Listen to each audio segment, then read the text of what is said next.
In the forgotten corners of the realm, where mist clings to broken stones and hope dies quietly in the shadows, there lived a woman who had mastered the art of disappearing while standing in plain sight. Elara Wynn had no pack, no family name that mattered, no scent to mark her as anything more than a mistake the goddess had forgotten to claim.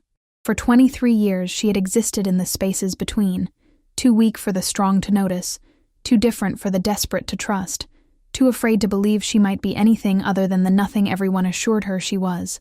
She ground herbs for those who would never thank her, set bones for those who could not meet her eyes, and whispered healing words over wounds that would scar regardless of her care. This was her life: service without recognition, kindness without reciprocal, existence without purpose beyond the next breath she was allowed to take. The mark on her arm had been her secret shame since birth, a silver crescent split down the middle like a moon shattered by divine wrath. Her mother had died bringing her into this world, taking with her any explanation for the symbol that pulsed beneath Elara's skin like a heartbeat she couldn't silence. The village wise women had whispered of curses and called it a sign of the goddess's displeasure. The local alpha had declared it an abomination and banished her from packlands before she could even walk, so Elara had learned to hide it, to cover it, to pretend that the burning beneath her skin was nothing more than old scar tissue and childhood imagination. She had learned to be nobody. But on the night when steel rang against steel in her village square, when torchlight revealed the golden eyes of a king who had conquered nations, when rain washed away 23 years of careful deception, Elara would discover that some marks cannot be hidden forever, and some truths are too powerful to remain buried. The goddess had not forgotten her after all. She had been waiting. Before we begin, remember to subscribe to our channel and turn on notifications. Every day, a new story awaits you. Now, let us begin. The scent of dying herbs filled Elara's modest cottage as she ground willow bark into powder, her movements precise despite the tremor in her hands. Outside, autumn rain drummed against weathered shutters, each drop echoing the anxiety that had settled in her chest 3 days ago, when the ravens brought news. The Alpha King's army was moving through the northern territories, hunting rebels who had dared challenge his rule. Just a few more villages, she whispered to herself. The same mantra she'd repeated since dawn. They'll pass us by. We're nobody important. Nobody important. The words tasted bitter, even as they offered comfort. Here, in the forgotten village of Millhaven, tucked between dying forests and barren fields, invisibility was survival, and Elara had perfected the art of being invisible. A sharp knock shattered her concentration, sending the mortar clattering to the wooden floor. Healer. The voice belonged to Marcus, the baker's son. My sister. She's burning with fever. Ma says to fetch you quick. Elara's wolf stirred uneasily as she opened the door. The 19-year-old stood before her, rain-soaked and desperate, but it wasn't his panic that made her stomach clench. It was the wrongness in the air, a metallic tang that spoke of violence approaching like a storm front. Bring her here, Elara said, already reaching for her healing supplies. I'll have a bed ready. But Marcus shook his head. Can't move her. She's at home and Da's afraid to... His words died as the sound of hoofbeats thundered through the village, growing closer with each heartbeat. Elara's blood turned to ice. Through the rain, she could see torches blazing in the distance, their light dancing off steel and leather. The army, they weren't passing through. They were stopping. Hide, she breathed, pushing Marcus away from her door. Tell your family to hide. Now. The young man stumbled backward, his face white with terror, before disappearing into the maze of cottages that made up their small community. Elara pressed herself against her doorframe, watching as dozens of warriors on horseback swept into the village square, like predators descending on prey. They were magnificent and terrifying in equal measure. Each rider sat tall and confident, their armor bearing the silver wolf emblem of the royal pack. Steam rose from their mounts' flanks, and their eyes, goddess above, their eyes glowed amber in the torchlight, marking them as elite soldiers who could shift at will. But it was the figure at their center that stole the breath from Elara's lungs. Even from a distance, even through rain and shadow, she knew him. Every wolf in the kingdom would recognize that silhouette. Broad shoulders that carried the weight of absolute authority, dark hair that caught moonlight like spilled ink, and a presence so commanding that lesser wolves submitted before they even saw his face.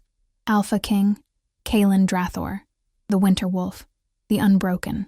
Ilara's Omega instincts screamed at her to run, to cower, to make herself small enough that his attention would slide past her like water off stone. But her feet remained rooted to the ground as she watched him dismount with fluid grace, his boots striking cobblestones with the weight of destiny. "Search every house," his voice carried across the square, deep and cold as mountain granite. "The rebels passed through here. Someone gave them aid. Your Majesty," one of his lieutenants approached with careful deference. "The villagers claim ignorance. Perhaps they're telling the truth." Kaelin's laugh held no humor. "Fear makes liars of everyone, Captain Thorne, but lies have a scent all their own." Ilara watched in growing horror as soldiers began kicking down doors, their harsh voices mixing with the frightened cries of her neighbors. Old Henrik was dragged from his hovel, forced to his knees in the mud, while warriors demanded answers he didn't have. Sarah, the seamstress, clutched her children to her chest as soldiers ransacked her workshop. This was wrong. These people had done nothing but exist in the path of a conflict they never chose. And yet, they would suffer, perhaps die, because powerful men played their games with common folk as pawns. The thought sparked something deep in Ilara's chest, something that had nothing to do with Omega submission, and everything to do with the healer's oath she'd sworn to herself years ago. Protection of the innocent, defense of the helpless, even if it meant destroying herself in the process. Before rational thought could stop her, Ilara stepped into the rain. Stop. The word cut through the chaos like a blade, carrying power she didn't know she possessed. Warriors froze mid-motion. Villagers looked up from their terror, and slowly, inexorably, the Alpha King turned to face her. Ilara had imagined this moment in nightmares, meeting the eyes of the most dangerous predator in the kingdom, but imagination had failed to capture the reality of it. Kaelin Drathor didn't just look at her, he saw her, as if every secret she'd ever carried was laid bare beneath his golden gaze. "These people have done nothing wrong," she said, surprised her voice didn't shake. "If you want answers, ask me. I know every soul in this village. Do you?"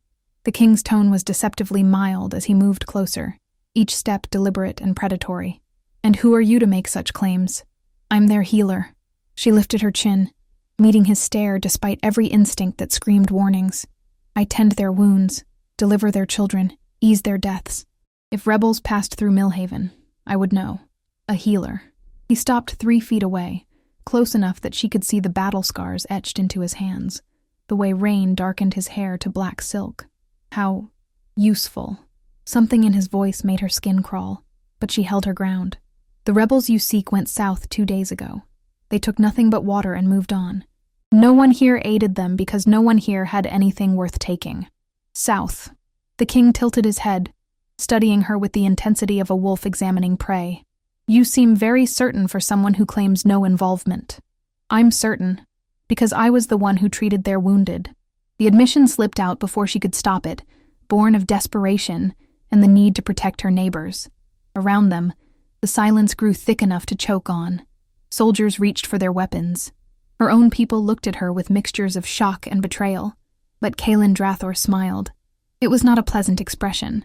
It spoke of secrets and sharp edges, of a mind that had just found exactly what it was hunting. When he raised his hand, his warriors froze like statues awaiting command. "Show me," he said quietly. Ilara's heart hammered against her ribs.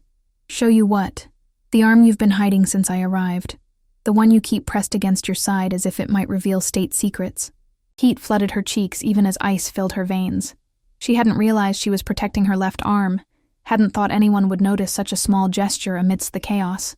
But Kaelin had noticed everything, filed away every detail, and now he watched her with the patience of a predator who knew its prey had nowhere to run. "It's just a scar," she whispered. "Then showing me shouldn't trouble you." The words were spoken gently, but they carried the weight of absolute command. This was not a request. This was the will of an Alpha King, backed by 30 armed warriors, and the power to reduce her village to ash if she refused. With trembling fingers, Ilara pushed back the sleeve of her worn dress.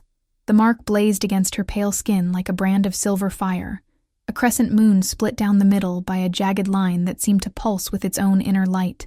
Even in the rain, even beneath layers of carefully applied herb paste that had hidden it for 23 years, the mark was impossible to deny.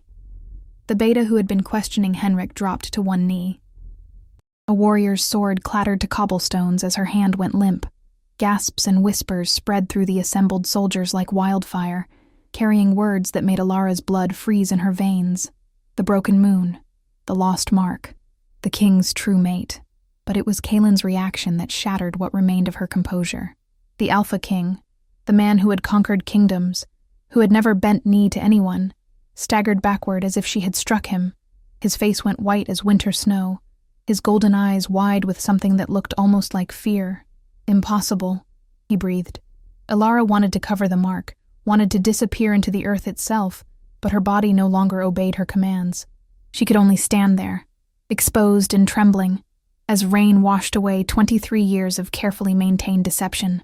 "The Luna prophecy," Captain Thorne whispered, his voice thick with awe and terror. "She bears the mark of the lost Luna." "Silence!" Kaelin's roar shook the very foundations of the village, but his eyes never left Alara's face. When he spoke again, his voice was deadly quiet. "Clear the square. Now." Soldiers moved with supernatural speed, herding villagers into their homes and sealing doors with orders that none were to emerge until dawn. Within moments, Alara found herself alone with the Alpha King beneath a sky that wept, as if the heavens themselves mourned what had been revealed. "Do you know what you are?" Kaelin asked, his voice barely audible above the rain. Alara's throat felt raw. A curse. "No." He moved closer, each step slow and deliberate. "You're the key to everything. The missing piece of a puzzle I've been trying to solve for 30 years. I don't understand. The mark on your arm. It's not just a scar or a birthmark. It's a sign of royal bloodline, of power that was lost centuries ago when the moon goddess herself shattered the celestial symbol to prevent its misuse." His hand reached toward her, then stopped inches from her skin. "You're not just any Omega, Alara. You're the lost Luna, my destined mate." The words hit her like physical blows. Mate, Luna, destiny, all concepts that belonged to others, to wolves who mattered, who had power and purpose beyond grinding herbs and setting bones. "That's impossible," she whispered. "I'm nobody. I'm nothing. Nothing." Kaelin's laugh was sharp as broken glass. "Nothing doesn't make armies tremble. Nothing doesn't cause ancient prophecies to unfold." He leaned closer, his breath warm against her ear. "Nothing doesn't make the most powerful alpha in the kingdom feel like a lost pup seeing sunrise for the first time." Alara's legs gave out. She would have fallen to the muddy cobblestones if Kaelin hadn't caught her, his arms wrapping around her with surprising gentleness. Through their brief contact, she felt the thundering of his heart, the tremor in hands that had never shaken in battle. "This isn't real," she breathed against his chest. "This is a mistake.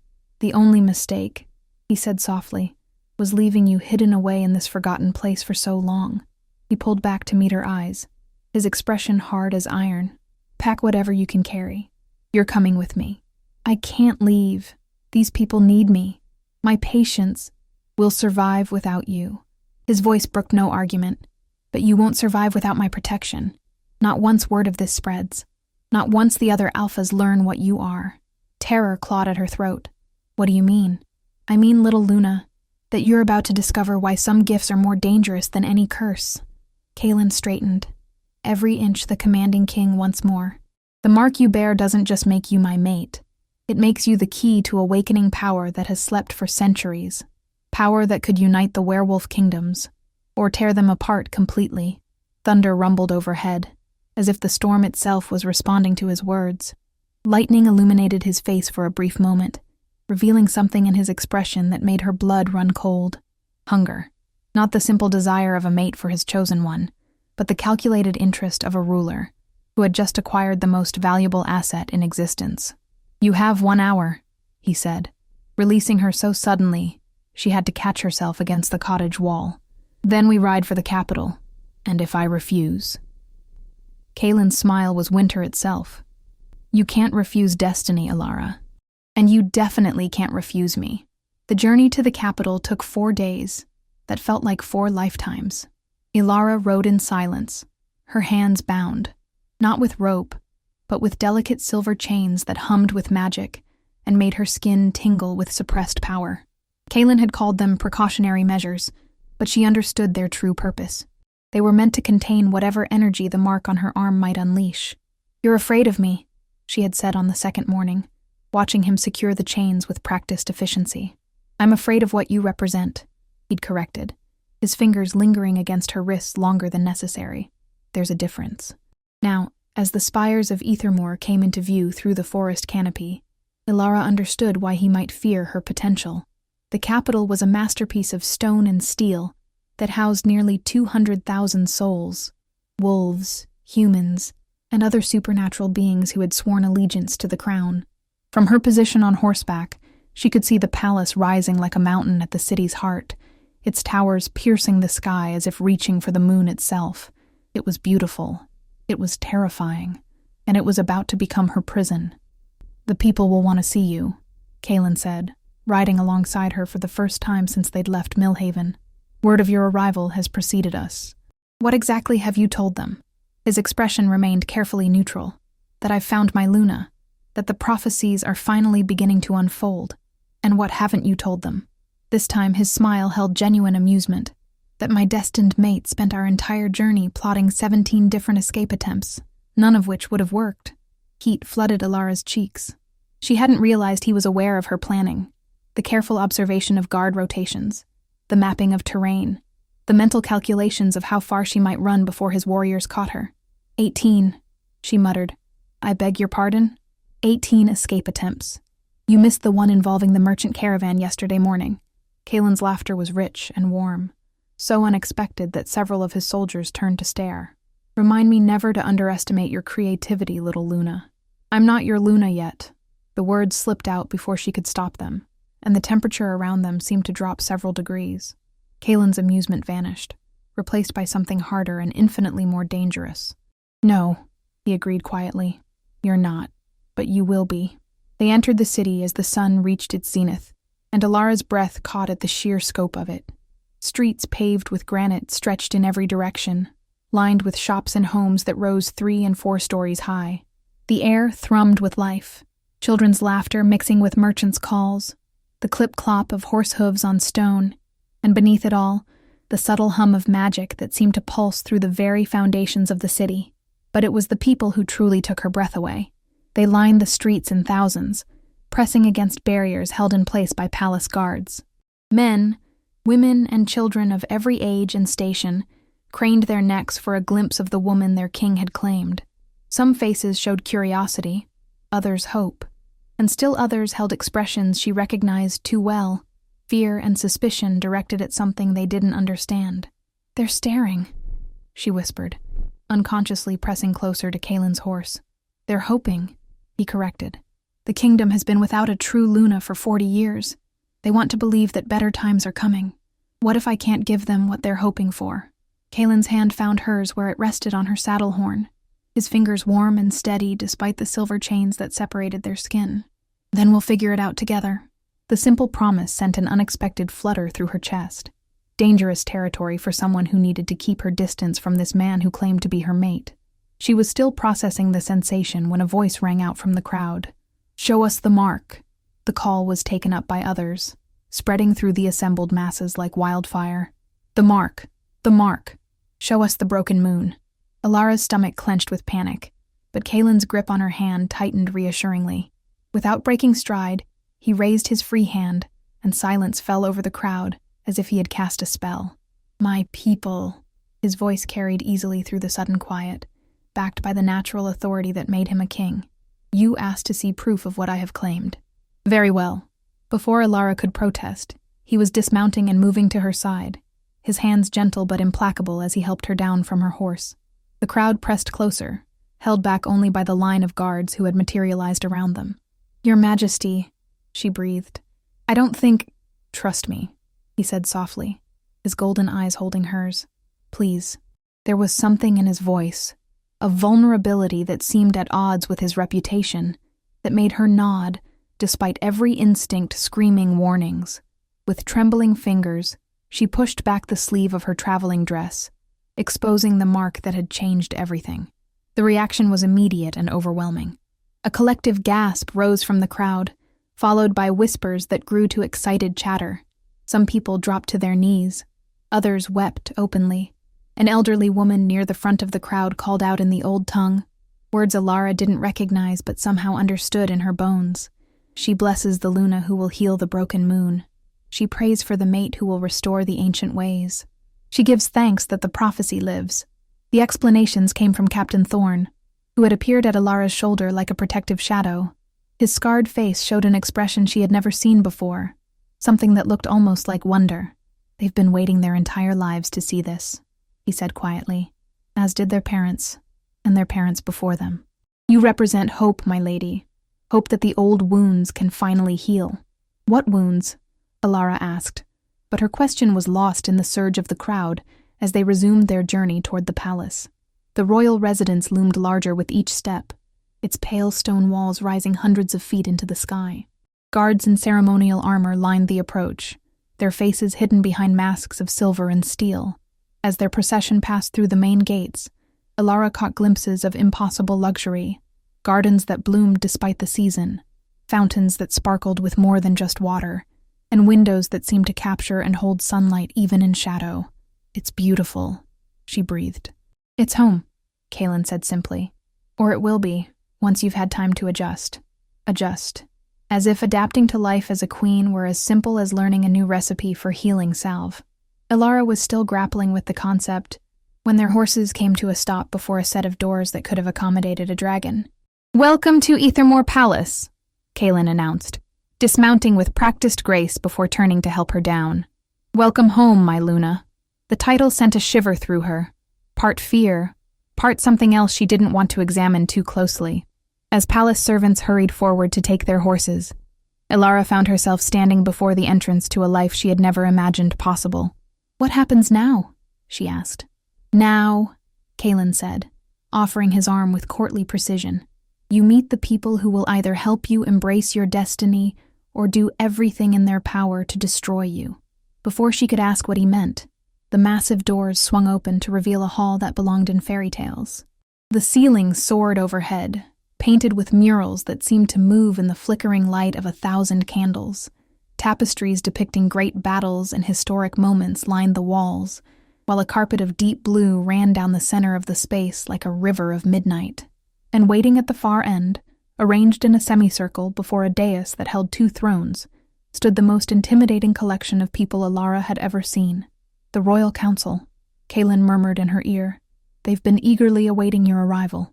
The man at the center of the group stepped forward, tall, silver-haired, with eyes like chips of winter ice. His expensive clothing and confident bearing marked him as nobility, but there was something in his expression that made Alara's skin crawl. "Your Majesty," he said, offering a bow that was precisely correct and utterly without warmth. "Lord Chancellor Victor Ashford, at your service. We are honored to finally meet the woman who claims to bear the lost mark." Claims. The word hung in the air like a challenge, and Alara felt Kaelin's posture shift subtly beside her. When he spoke, his voice carried a warning that would have made lesser men step back. "Lady Alara doesn't claim anything, Victor. She is the lost Luna, marked by the goddess herself. I suggest you remember that." "Of course, Your Majesty." Victor's smile never wavered, but his eyes remained cold as winter stone. "We only hope that proper verification can be arranged. After all, the kingdom's future hangs in the balance." "Verification?" Alara found her voice, though it came out smaller than she intended. "What kind of verification?" "Nothing too invasive." A woman stepped forward from the group, middle-aged, elegant, with calculating eyes that reminded Alara unpleasantly of a snake sizing up prey. "Lady Helena Ravencrest, Chief Advisor on Royal Protocol. We simply need to confirm that the mark is genuine, that it carries the proper magical resonance, and that you possess the bloodline necessary to bond with our king." "And if I don't?" The question seemed to amuse several council members, but it was Victor who answered. "Then I'm afraid you'll be returned to your village with our sincere apologies for the inconvenience." Lies.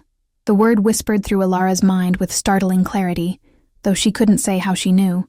These people had no intention of letting her leave, regardless of what their tests revealed. She was either going to be their Luna or their prisoner, possibly both.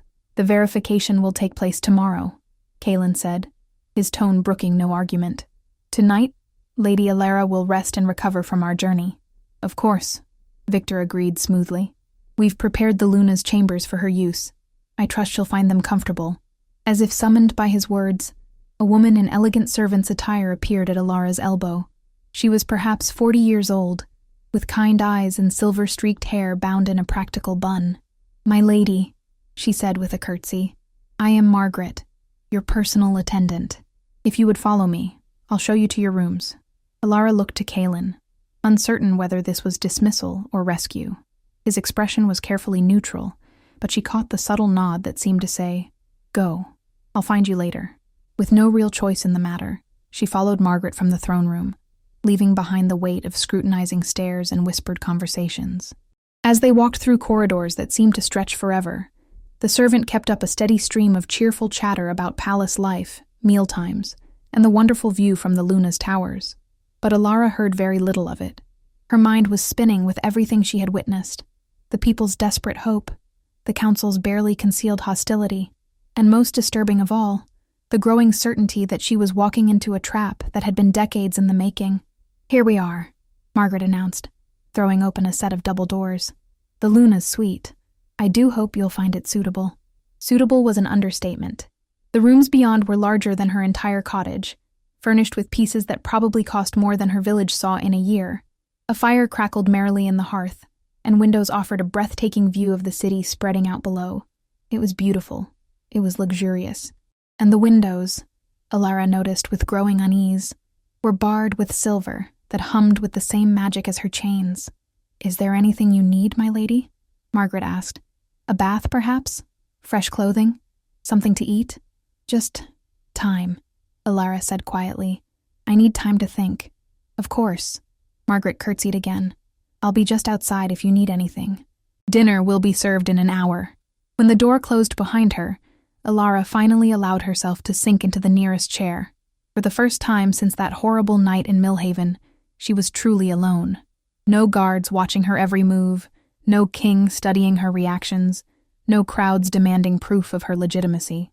Just silence, and the growing certainty that tomorrow would determine whether she lived as a queen or died as a pretender.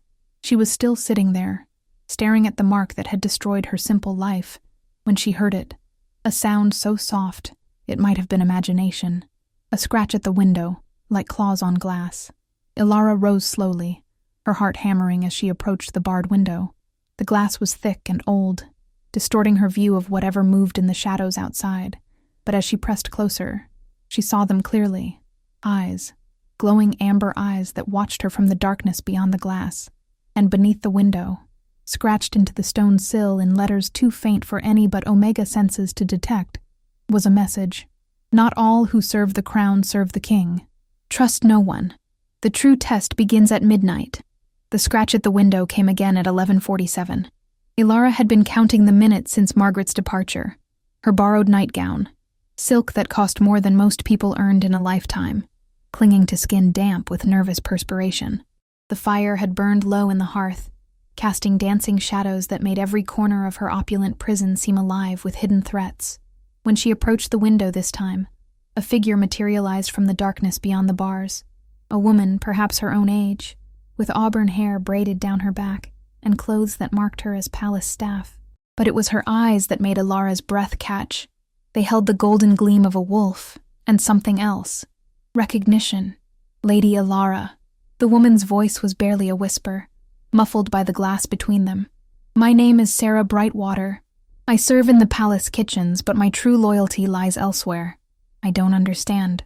"You will." Sarah glanced over her shoulder, then pressed something against the window, a small cloth bundle tied with string. "There's a servant's passage behind the tapestry showing the Battle of Silvermoon. Follow it down 3 levels, then take the tunnel marked with the crescent symbol. I'll be waiting." "Why would you help me?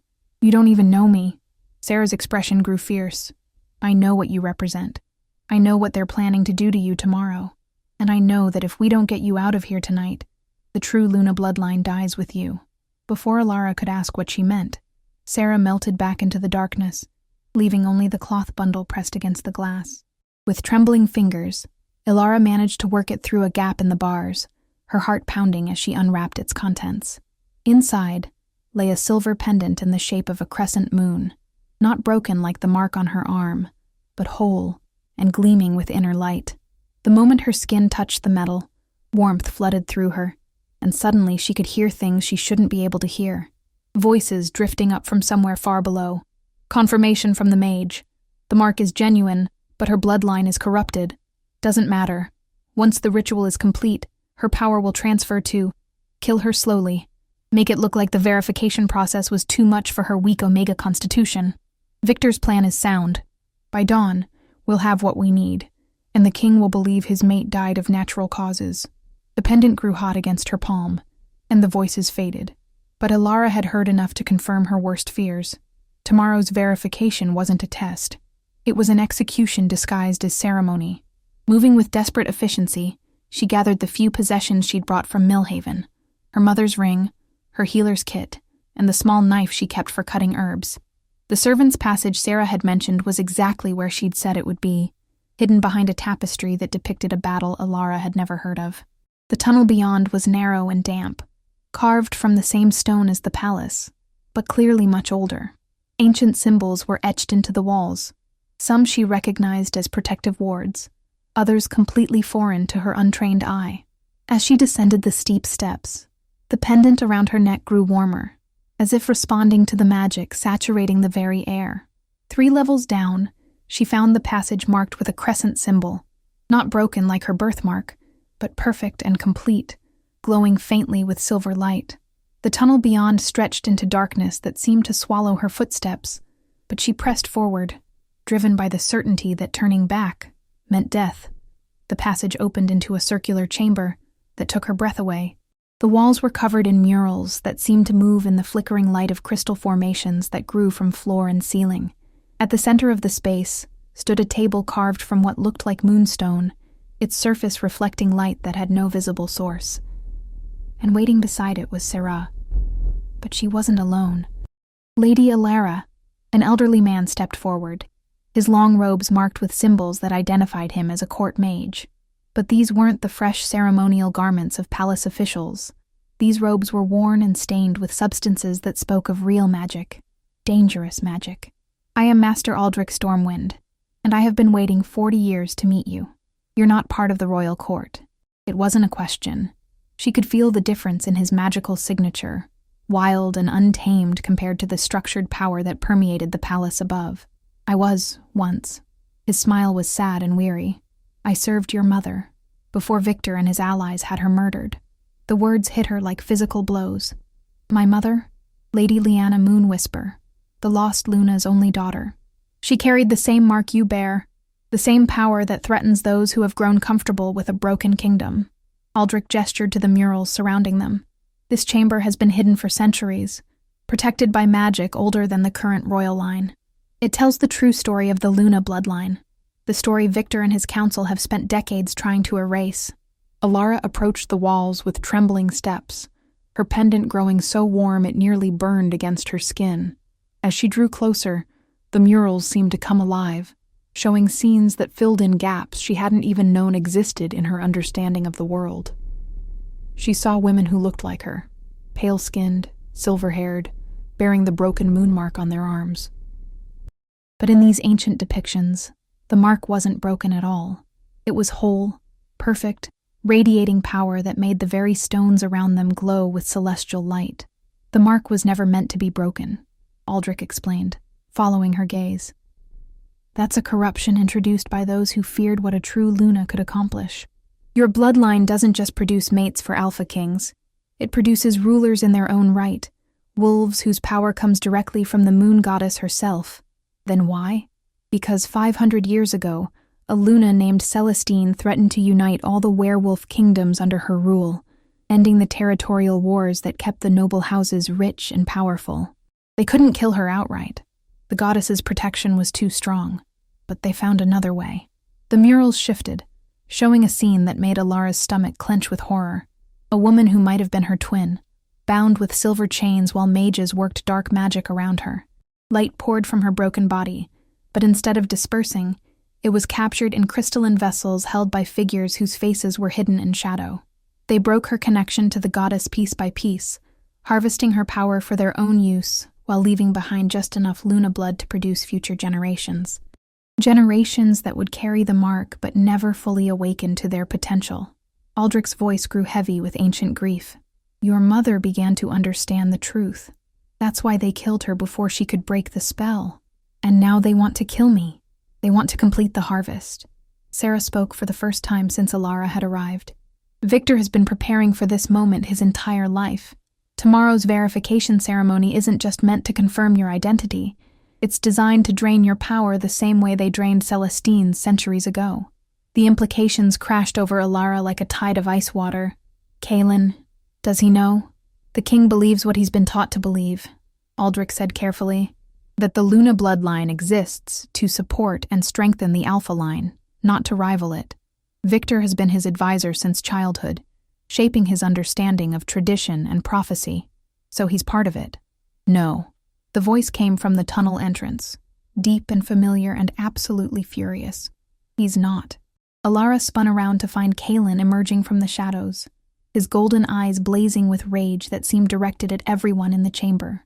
His formal dinner attire was gone, replaced by dark leather that made him look less like a king and more like the predator he truly was. Your Majesty. Sarah dropped into a curtsy, but her voice held no surprise. We weren't expecting you quite so soon. Sarah has been feeding me information for 3 years, Kaelin said, his gaze never leaving Alara's face. Ever since I began to suspect that my closest advisors were planning treason. His expression softened marginally as he looked at her.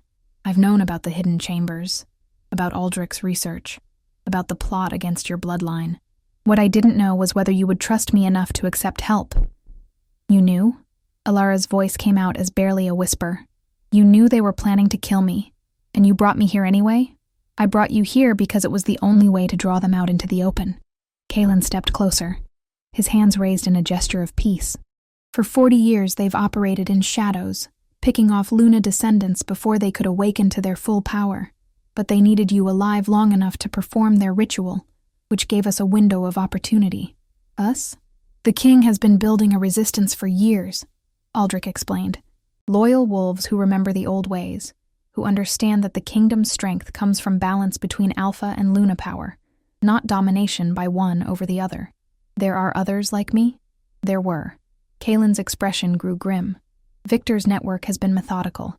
Your mother was the last true Luna to reach adulthood, and even she died before she could fully break the binding spell. He reached into his jacket and withdrew a crystal vial filled with silver light. This contains what's left of her power, harvested at the moment of her death. It's been hidden here for 23 years, waiting for her daughter to claim it. Alara stared at the vial, her heart hammering against her ribs. The light within pulsed in rhythm with the mark on her arm, and she could feel its call like a song in her bones. But beneath the attraction lay bone-deep terror. What happens if I take it? You become what you were always meant to be, Aldrich said simply.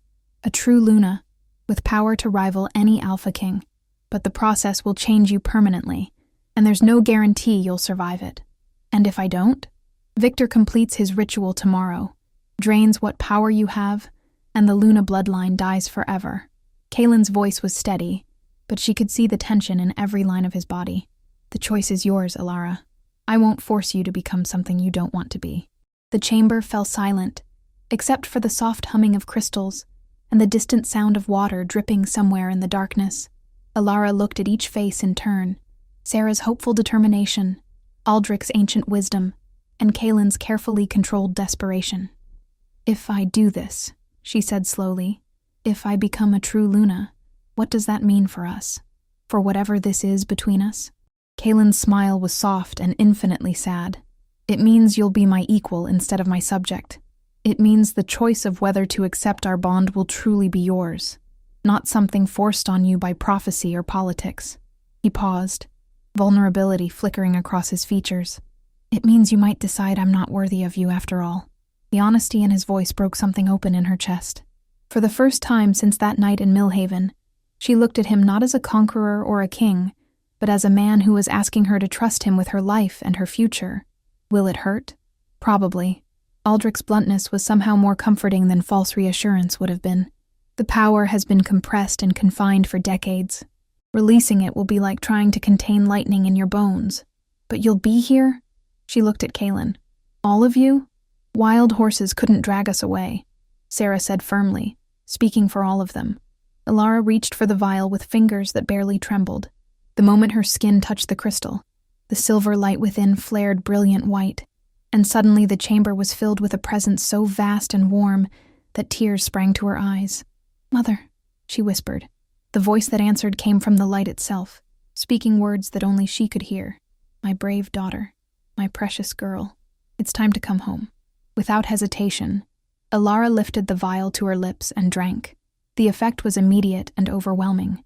Power flooded through her veins like liquid starlight, rewriting her very essence at the cellular level. The broken moon mark on her arm flared silver white, the jagged crack sealing itself until the symbol blazed whole and perfect against her skin. But it wasn't just the mark that changed. Her hair lengthened and lightened until it fell like spun moonbeams past her waist. Her eyes shifted from brown to silver, reflecting light like mirrors. And from her shoulders, barely visible but undeniably real, wings of pure energy unfurled, not for flight, but as a manifestation of power that connected her directly to the celestial realm. "Goddess above," Sarah breathed, dropping to her knees. "You're beautiful." Alara could feel the truth of it, not as vanity, but as simple fact. She was Luna now, in all the ways that mattered. The cramped cottage in Millhaven seemed like a dream from someone else's life, a disguise she had worn so long she'd forgotten what lay beneath. But with the power came knowledge, terrible, wonderful knowledge, that made her understand exactly why Victor and his allies had spent centuries suppressing her bloodline. "I can see them," she said, her voice resonating with harmonics that made the crystals around them sing in response. "All of them. Every wolf in the kingdom. Their bonds and connections. Their fears and hopes. I can feel the poison that Victor has spread through the court, the way he's twisted natural hierarchies to serve his own ambitions." "Can you break it?" Kaelin asked, though his tone suggested he already knew the answer. Alara smiled, and for the first time since that night in the rain, it felt completely genuine. "I can do more than break it. I can rewrite it entirely." The palace above them shuddered as her power reached out, flowing through stone and steel like water finding the sea. In the royal quarters, Victor jerked awake as silver light began pouring through his windows. In the council chambers, documents bearing forged seals burst into flames that left only truth behind. And in the dungeons far below, prisoners who had been held on false charges felt their cell doors swing open of their own accord. "They'll know," Sarah said, her voice tight with worry. "They'll know what's happened, and come for us. Let them come." Alara turned to face the tunnel entrance, power radiating from her like heat from a forge. "I'm done hiding. I'm done being afraid. And I'm especially done letting corrupt men decide the fate of innocent people." As if summoned by her words, the sound of running footsteps echoed from the passage above. Shouts and clashing steel followed, growing closer with each heartbeat. Victor's forces were mobilizing, but they were too late to stop what had already been set in motion. "My Luna," Kaelin said, offering her his hand with a formality that somehow felt like the most intimate gesture in the world. "Shall we go reclaim your kingdom?" Alara took his hand, marveling at how perfectly their fingers fit together, how right it felt to stand beside him as an equal rather than a prize to be claimed.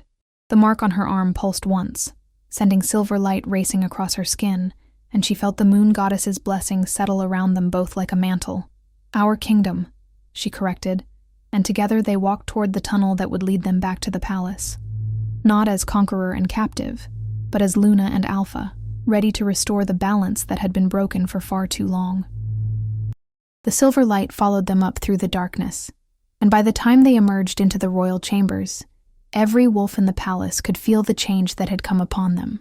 The lost Luna had awakened at last, and nothing would ever be the same.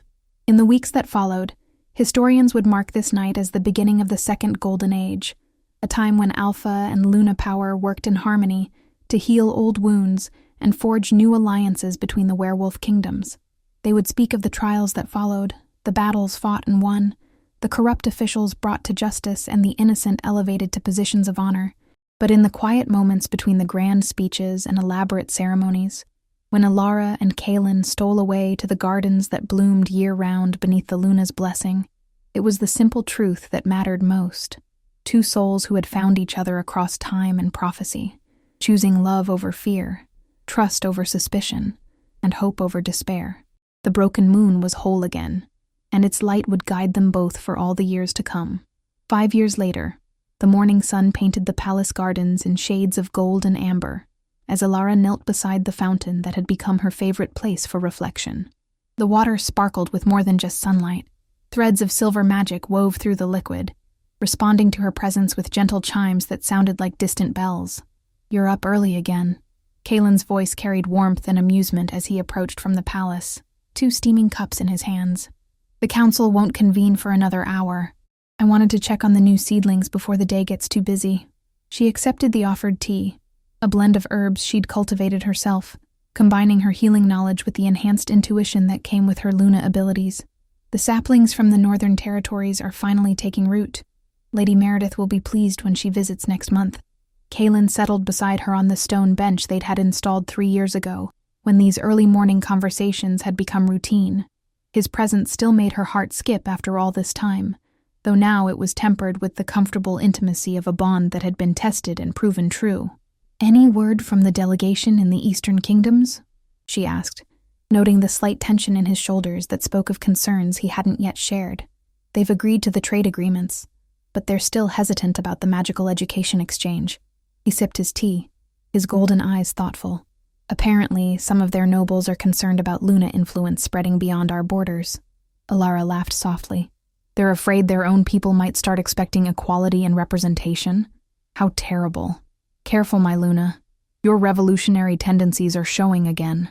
The teasing in his voice made her smile, but beneath it lay a truth they both acknowledged. The changes Alara had brought to the kingdom, the elevation of women to positions of true authority, the dissolution of the rigid caste system that had kept Omegas subjugated, the establishment of schools where all children could learn about their magical heritage, had sent ripples throughout the supernatural world. Not all of those ripples had been welcomed. "How is Marcus adjusting to his new position?" Kaelin asked, changing the subject to safer ground. "Better than expected." Alara's expression brightened as she thought of the young man who had once been nothing more than a baker's son in Millhaven. He has a natural talent for administrative work, and the refugees from the border conflicts trust him in ways they don't trust traditional nobility. And his sister? Little Anna is thriving in the palace schools. Master Aldrich says she shows remarkable promise with healing magic. Alara's voice grew soft with pride. "It's wonderful, seeing children discover abilities they never knew they possessed." The fountain chimed again, and suddenly they were no longer alone. A figure materialized from the morning mist, tall, elegant, with silver hair that seemed to hold starlight, and eyes that reflected the deep wisdom of eternity. "Grandmother Moon," Alara breathed, rising quickly to offer the respectful bow that was due to a goddess.